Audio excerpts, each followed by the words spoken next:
نحمده ونصلي على رسوله الكريم اما بعد فاعوذ بالله من الشيطان الرجيم بسم الله الرحمن الرحیم۔ محترم ناظرین اکرام، السلام علیکم ورحمۃ اللہ وبرکاتہ۔ تو انشاءاللہ العزیز آج کی ویڈیو جو ہے نافرمان اولاد ہے، تو اس کے بارے میں اگر میرا کوئی مسلمان بھائی یا میری کوئی مسلمان بہن کوئی بھی اپنی اولاد کی وجہ سے پریشان ہو کہ اولاد نافرمان ہے، کس طرح یہ فرما بردار بن جائے، بات ماننے والی بن جائے، نیک اعمال کرنے والی بن جائے، گناہوں سے بچنے والی بن جائے، اللہ میری اولاد کو نیک صالح بنائے۔ اب تو ہر والد ہو یا والدہ ہو، تو ہر شخص ہی اپنی اولاد کے بارے میں فکر مند ضرور ہوتا ہے۔ چلو آئیے ناظرین اکرام، انشاءاللہ العزیز آج میں اس ویڈیو میں ایک بہت ہی پیارا، مجرب، مفید، پیارا عمل آپ کو بتاؤں گا۔ انشاءاللہ العزیز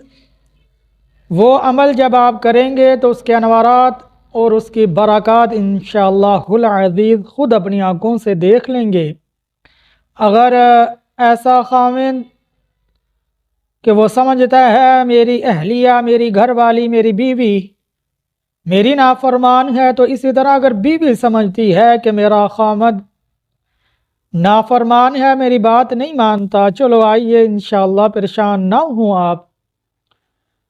تو اپنے اہل خانہ کے بارے میں پریشان نہ ہوں، انشاءاللہ نماز کی پابندی کریں، اللہ سے دعائیں کریں، اللہ سے مانگیں، سب کچھ ٹھیک کرنے والے وہ ہے میرے اللہ تبارک و تعالی کی ذات۔ اب ناظرین اکرام توجہ فرمائیے گا،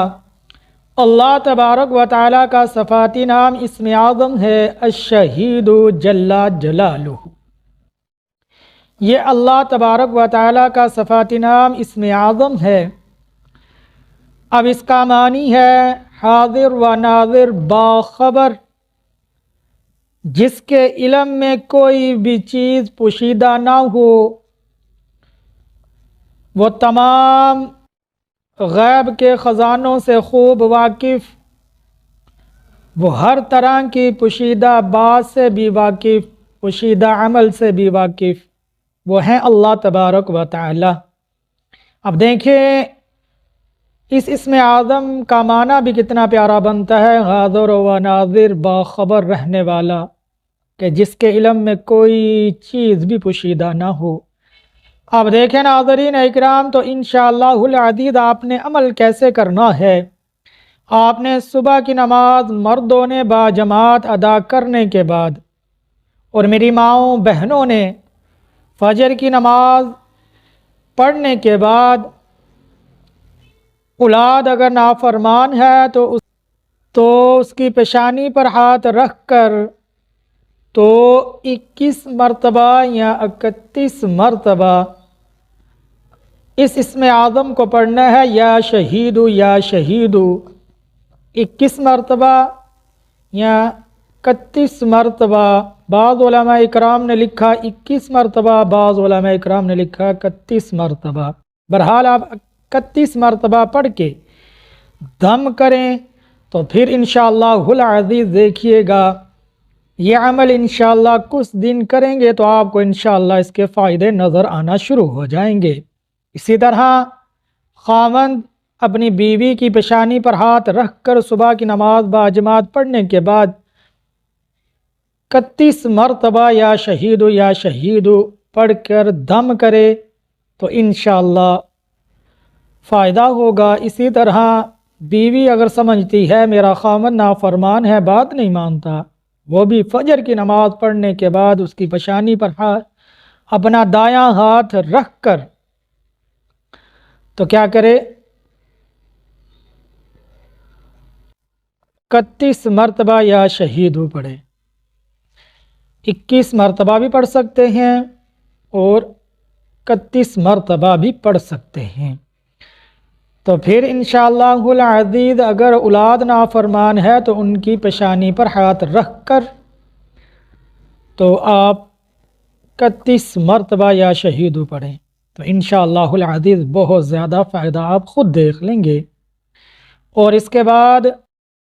اگر آپ یا شہیدو کا معمول بنا لیں تو روزانہ کا معمول بننے کے انوارات و برکات یہ ہوں گے کہ اللہ آپ کو گناہوں سے بچانا شروع کر دیں گے، آپ متقی پرہیزگار بننا شروع ہو جائیں گے، نیک اعمال کرنا شروع ہو جائیں گے، گناہوں سے بچنے والے اللہ تبارک و تعالی آپ کو بنا لیں گے۔ تو انشاءاللہ العزیز خود بھی یا شہیدو کو کثرت سے پڑھنے کا معمول بنا لیں تاکہ اللہ آپ کو گناہوں سے بچائیں، نیک اعمال کے لیے اللہ تبارک و تعالی کی ذات آپ کو قبول کر لے، آپ کس طرح گناہوں سے بچ جائیں، متقی بن جائیں۔ یہ تو ہر مسلمان چاہتا ہے نا، مرد و خواتین، اللہ مجھے گناہوں سے بچا، صغیرہ کبیرہ گناہوں سے بچا، نیک اعمال کرنے والا بنا، یہ تو ہر مسلمان چاہتا ہے نا۔ تو پھر چاہتا بھی یہی ہے تو انشاءاللہ اس عمل کو بھی جاری رکھیں، اٹھتے بیٹھتے چلتے پھرتے یا شہیدو کا ورد کر کے رکھیں، تو کثرت سے انشاءاللہ اس کو پڑھیے اور اپنی زندگی کا معمول بنا لیجئے، تو پھر دیکھیے جی اللہ تبارک و تعالی کس طرح آپ کو گناہوں سے بچائیں گے، نیک اعمال کے لیے قبول فرمائیں گے، آپ کو متقی بنائیں گے، آپ کو پرہیزگار بنا دیں گے۔ تو اللہ سے دعا ہے اللہ تبارک و تعالی ان باتوں پر عمل کرنے کی توفیق عطا فرمائے، آمین یا رب العالمین۔